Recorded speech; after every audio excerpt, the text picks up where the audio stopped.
নমস্কার বন্ধুরা, চৈতির রান্নাঘরে তোমাদের সবাইকে স্বাগত। আগামী মঙ্গলবার আমাদের পৌষ সংক্রান্তি। ঘরে ঘরে পৌষ পার্বণ, পিঠে পুলি উৎসব, পুজো নানান জনের বাড়িতে নানা রকম হয়ে থাকে। আমি তোমাদের একটি সহজ পদ্ধতিতে একটি পিঠে তৈরি করা শেয়ার করছি। চলো দেখে নি আমি কি কি উপকরণ দিয়েছি। তোমাদের যে পিঠেটা আমি শেয়ার করব তাকে আমরা বলে থাকি পোয়া পিঠে, তেলের পিঠে, ভাজা পিঠে, আবার কেউ মালপোয়া বলে। যদিও মালপোয়ার অনেক ইনগ্রেডিয়েন্টস আমি এখানে দিইনি। এখানে কি নিয়েছি তোমাদের বলি। এই যে কাপটা নিয়েছি, এই কাপের মেজারমেন্টটা আমি সবটাই নিয়েছি। পোয়া পিঠে করতে গেলে মেজারমেন্টটা জানা আমাদের খুব দরকার। এখানে আমি গোবিন্দভোগ চাল বাটা এবং মুগ ডাল বাটা দিয়েছি। তার সঙ্গে আমি পাটালি গুড় দিয়েছি। সব মাপ কিন্তু এই কাপের অনুযায়ী নিয়েছি। আর নারকোল কুড়ে আমি এই কাপের আন্দাজ অনুযায়ী এইখানে দিয়েছি, দিয়ে একসঙ্গে পেস্ট করেছি, দিয়ে একটা ব্যাটার তৈরি করেছি। আর এখানে আমি পাটালি গুড় গরম জলে ভিজিয়ে রেখেছিলাম, অল্প অল্প করে আমি এটাতে মিশিয়েছি। তোমরা চাইলে একসঙ্গে পাটালি কিংবা গুড় দিয়েও পেস্ট করতে পারো। ছোট চামচের 1 চামচ আমি মৌরি দিয়েছি, সামান্য 1 চুটকি নুন, আর যেটা দিয়েছি আমি বেকিং পাউডার দিয়েছি ছোট চামচের 1/2 চামচ দিয়ে আমি একটা দিন ব্যাটারটা এরকম করে নেড়ে ফ্রিজে রেখে দিয়েছিলাম। তাতে আরো ক্রিস্পি এবং সফট হবে। এবং এর সঙ্গে আমি সুজিও দিয়েছি 1 কাপ, দিয়ে একসঙ্গে বেটে একটা গোলা তৈরি করেছি। আমি কড়াইতে অনেকটা বাদাম তেল আর ঘি নিয়েছি। তোমরা চাইলে পুরোটা ঘিও করতে পারো, পুরোটা বাদাম তেলও করতে পারো।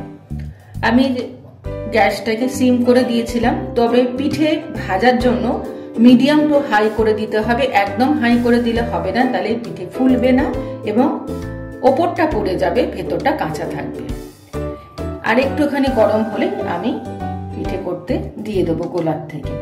তোমাদের আর একটা কথা বলি, ইনগ্রেডিয়েন্টস এর মধ্যে আমি কিন্তু আটাও ব্যবহার করেছি ওই কাপ মেজারমেন্ট করে। তোমরা চাইলে ময়দা দিতে পারো। আমরা ময়দা খুব একটা ব্যবহার করি না, তাই ময়দা দিইনি। আলতো করে আমি একটা দিলাম,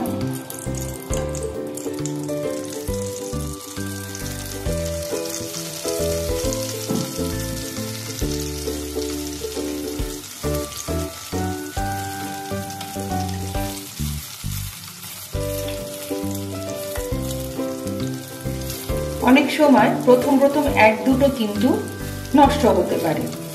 যারা নতুন করবে, যারা করো জানো, তারা তো জানোই। আমাদেরও হয়, আমরাও করি যখন, আমাদেরও হয়।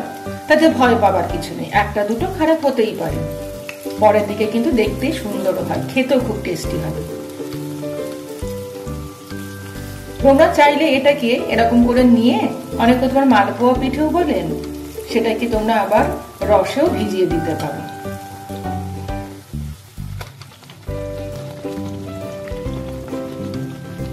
আমি একটা করে করব, একসঙ্গে করলে কিন্তু জিনিসটা ভালো হবে না।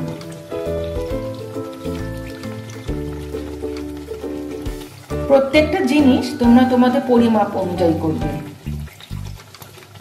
এটা যখন রেখে দেবে তখন কিন্তু আবার বসে যাবে।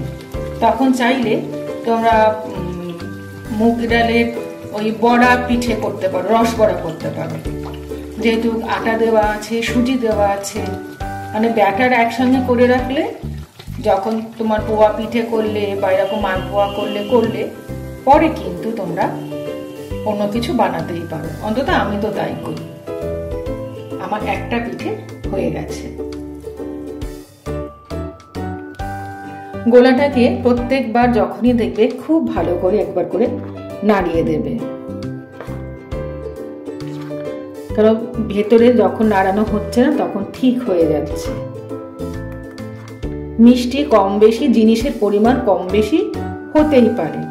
আমি শুধু পদ্ধতিটা তোমাদেরকে শেয়ার করছি।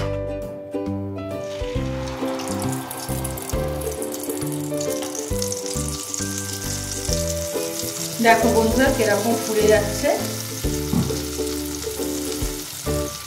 এবং ওপর থেকে চারিধারে এই তেলটা এরকম করে দিয়ে দিতে হবে, তাহলে পুরোটা ফুলে উঠবে।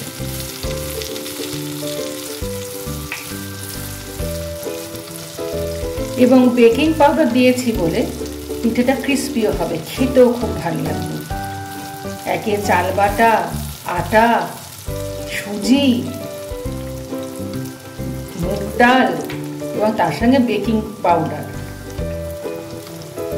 খুব টেস্টি হবে। এবং পাটালি গুড়।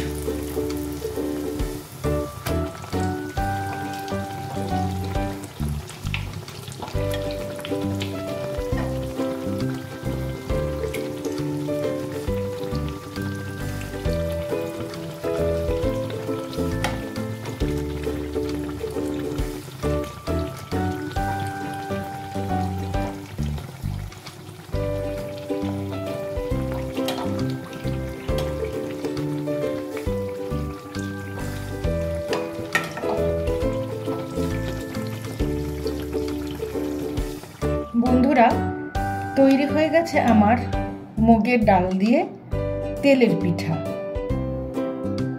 আমি এর ওপর একটু মধু হালকা করে ছড়িয়ে দিচ্ছি।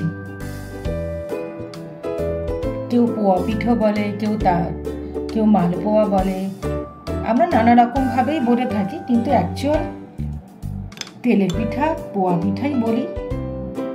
এক একজন এক রকম নাম দেন। আমি কম মিষ্টি দিয়েছি, তোমরা চাইলে মিষ্টির পরিমাণ বাড়াতে পারো।